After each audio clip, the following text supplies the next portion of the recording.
1914 ایک عام سا دن، لیکن کسی کو اندازہ نہیں تھا کہ آج ہونے والا ایک واقعہ پوری دنیا کو آگ میں جھونک دے گا۔ ایک گولی چلی اور اس کے بعد ایسا سلسلہ شروع ہوا جس نے لاکھوں لوگوں کی جان لے لی، سلطنتیں ٹوٹ گئیں، نقشے بدل گئے اور انسانیت ہمیشہ کے لیے بدل گئی۔ یہ کہانی ہے ورلڈ وار 1 کی، ایک ایسی جنگ جو صرف بندوقوں سے نہیں بلکہ نفرت، طاقت اور انا سے لڑی گئی۔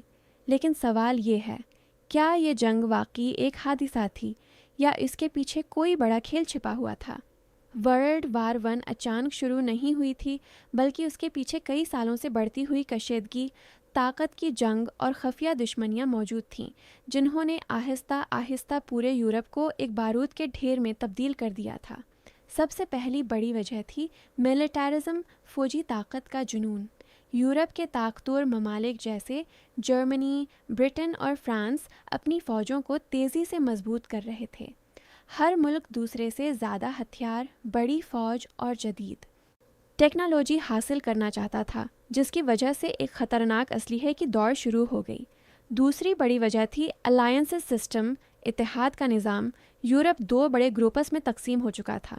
ایک طرف ٹرپل الائنس جس میں جرمنی، آسٹریا ہنگری اور اٹلی شامل تھے، جبکہ دوسری طرف ٹرپل انٹینٹ تھا جس میں برطانیہ، فرانس اور روس شامل تھے۔ اس اتحاد کا مطلب یہ تھا کہ اگر ایک ملک جنگ میں جائے گا تو اس کے اتحادی بھی خود بخود جنگ میں شامل ہو جائیں گے، اور یہی چیز ایک چھوٹے سے تنازع کو عالمی جنگ میں بدلنے والی تھی۔ تیسری اہم وجہ تھی نیشنلزم، قوم پرستی۔ یورپ کے کئی علاقوں میں لوگ اپنی الگ شناخت اور آزادی چاہتے تھے، خاص طور پر بلقان کے علاقے میں، جہاں چھوٹے چھوٹے قومیں بڑی سلطنتوں کے خلاف بغاوت کے موڈ میں تھیں۔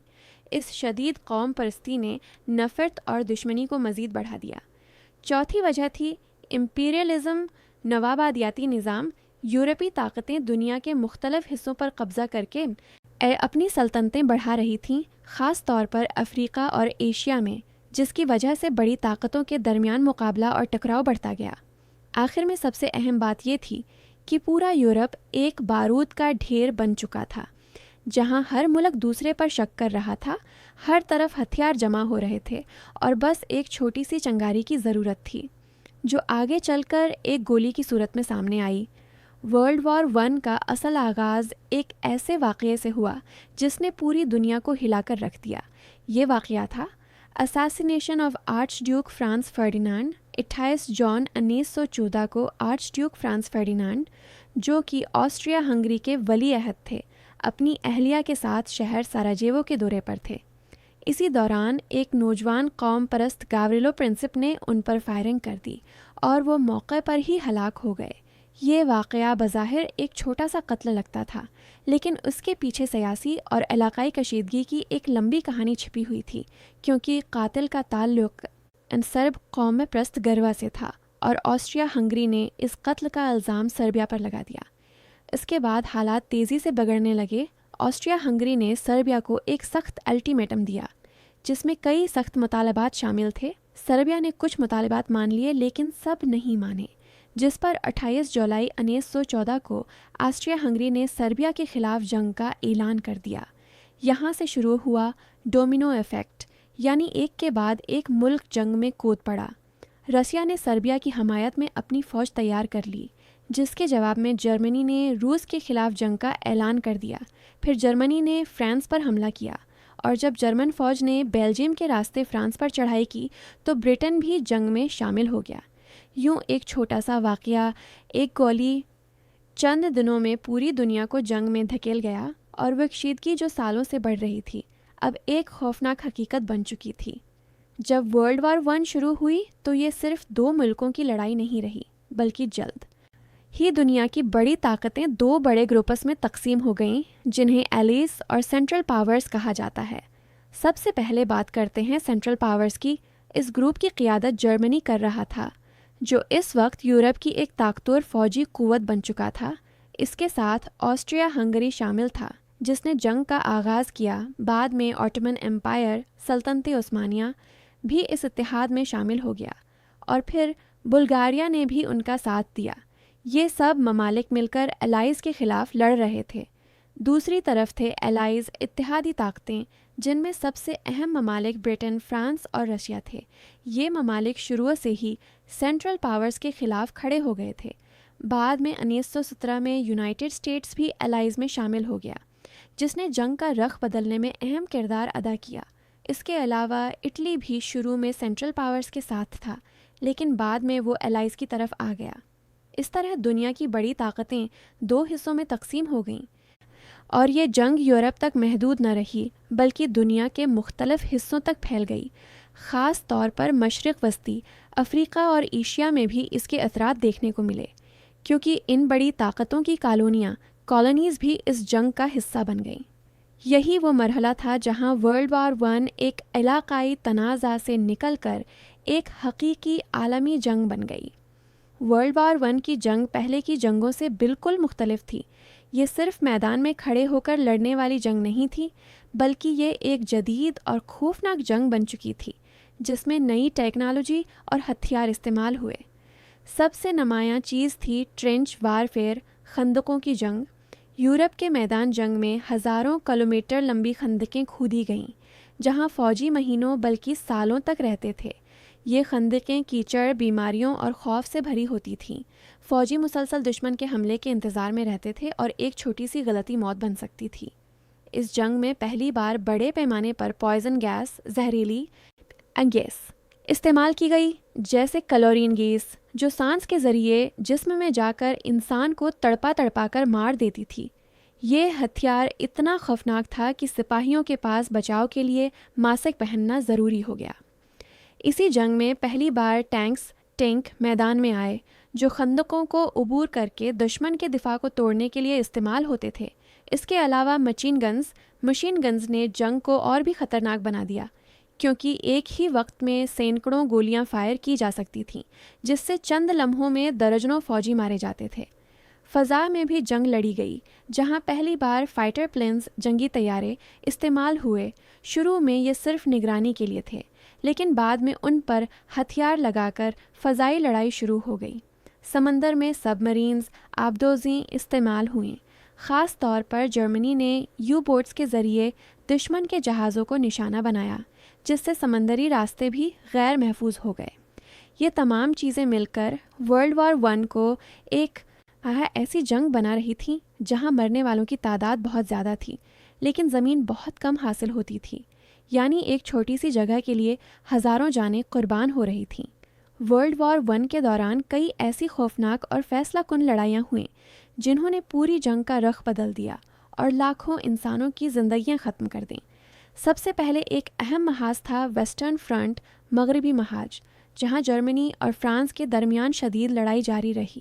یہاں خندقوں کی جنگ سب سے زیادہ خطرناک شکل میں نظر آئی اور ایک چھوٹے سے علاقے کے لیے ہزاروں فوجی مارے گئے۔ ایک مشہور اور خونریز لڑائی تھی بیٹل آف دا سوم 1916، جہاں برٹن اور فرانس نے جرمنی کے خلاف بڑا حملہ کیا۔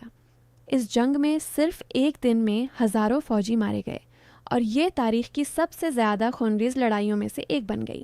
اسی طرح بیٹل آف ویردن 1916 بھی بہت اہم تھی، جہاں فرانس اور جرمنی کئی مہینوں تک ایک دوسرے کے خلاف لڑتے رہے۔ یہ لڑائی اتنی طویل اور خوفناک تھی کہ اسے انسانی برداشت کی جنگ بھی کہا جاتا ہے۔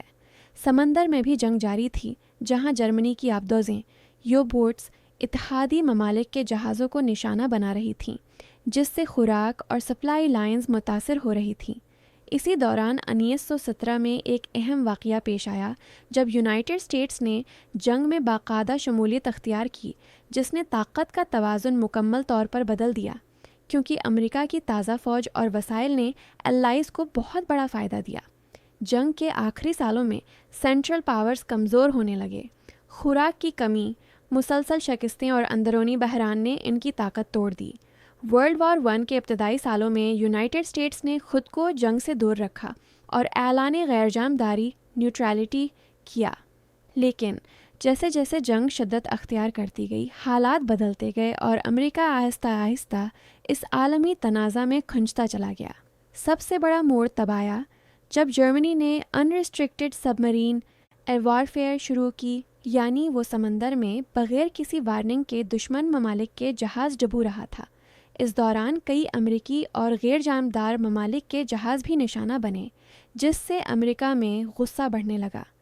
ایک اور اہم واقعہ تھا زمرمن ٹیلی گرام، جس میں جرمنی نے میکسیکو کو امریکہ کے خلاف جنگ میں شامل ہونے کی پیشکش کی۔ یہ خفیہ پیغام جب امریکہ تک پہنچا تو عوام اور حکومت دونوں میں شدید ردعمل پیدا ہوا۔ 1917 میں آخرکار یونائٹڈ اسٹیٹس نے باضابطہ طور پر ورلڈ وار 1 میں شمولیت کا اعلان کر دیا اور ایلائز یعنی برٹن، فرانس اور رشیا کا ساتھ دیا۔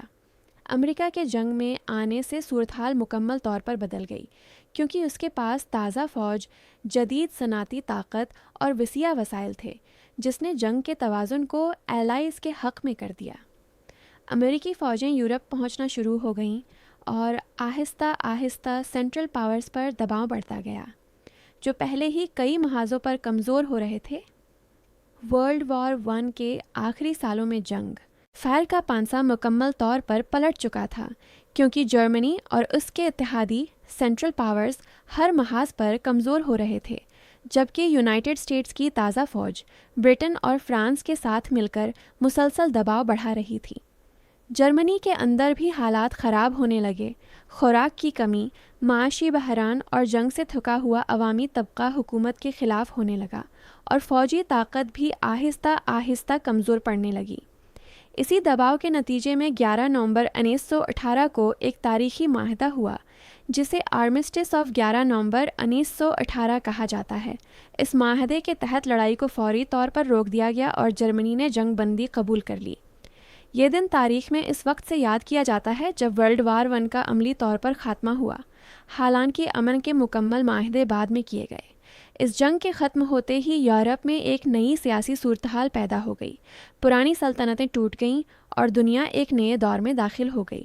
یہ جنگ صرف فوجی شکست یا فتح تک محدود پوٹ نہیں تھی، بلکہ اس نے پورے عالمی نظام کو بدل کر رکھ دیا۔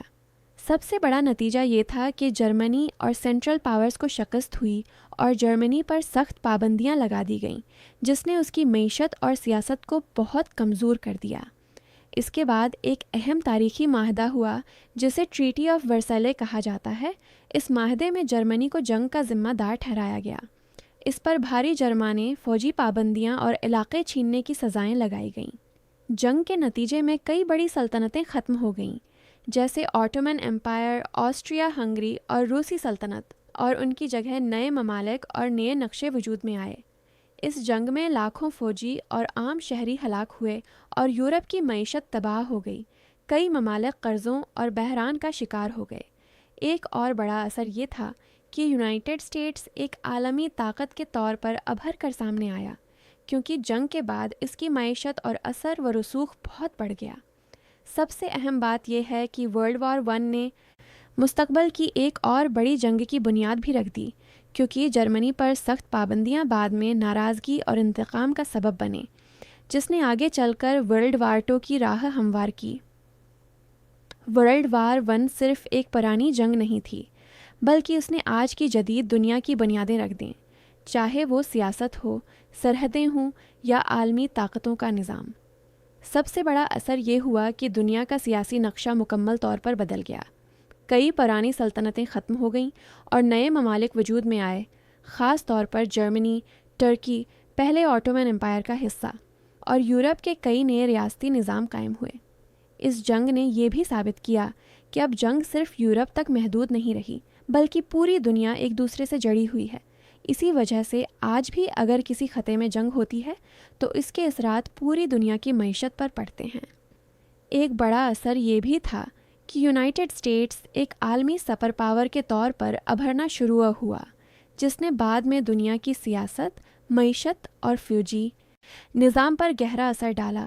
ورلڈ وار 1 نے مستقبل میں ہونے والی بڑی جنگ ورلڈ وار 2 کی بنیاد بھی رکھ دی، کیونکہ جرمنی پر لگائی گئی سخت پابندیاں بعد میں شدید غصے اور انتقام کا سبب بنے۔ آج کی دنیا میں جو اتحاد جیسے نیٹو وغیرہ اور عالمی سیاست کا توازن ہے، اس کی جڑیں بھی اسی جنگ کے بعد بننے والے نظام میں ملتی ہیں۔ یہی وجہ ہے کہ کہا جاتا ہے کہ پہلی جنگ عظیم صرف ایک جنگ نہیں تھی، بلکہ یہ وہ واقعہ تھا جس نے جدید دنیا کو جنم دیا۔ اب آتے ہیں آخری حصہ کی طرف، جس نے انسانیت کو یہ سبق دیا کہ طاقت، انا اور سیاست جب حد سے بڑھ جائیں تو اس کا انجام صرف تباہی ہوتا ہے۔ یہ جنگ کسی ایک ملک کی نہیں بلکہ پوری انسانیت کی ناکامی تھی۔ اس جنگ میں لاکھوں لوگ مارے گئے، خاندان برباد ہوئے اور پوری دنیا کا نظام بدل گیا۔ لیکن اس سب کے بعد بھی دنیا نے مکمل سبق نہیں سیکھا، کیونکہ صرف چند دہائیوں بعد ہی ورلڈ وار 2 جیسی ایک اور تباہ کن جنگ شروع ہو گئی۔ اصل سوال یہ ہے کہ کیا انسان واقعی تاریخ سے سیکھتا ہے یا ہر نسل وہی غلطیاں دوبارہ دہراتی ہے؟ ورلڈ وار 1 ہمیں یہ سوچنے پر مجبور کرتی ہے کہ امن صرف ایک لفظ نہیں بلکہ ایک ضرورت ہے، کیونکہ جنگ ہمیشہ جیتنے والوں کو بھی اندر سے ہرا دیتی ہے۔ آخر میں یہی کہا جا سکتا ہے کہ اگر دنیا نے طاقت کے بجائے سمجھداری اور امن کو ترجیح دی ہوتی تو شاید تاریخ کچھ اور ہوتی۔ لیکن اب یہ ہماری ذمہ داری ہے کہ ہم ماضی سے سبق سیکھیں اور مستقبل کو بہتر بنائیں۔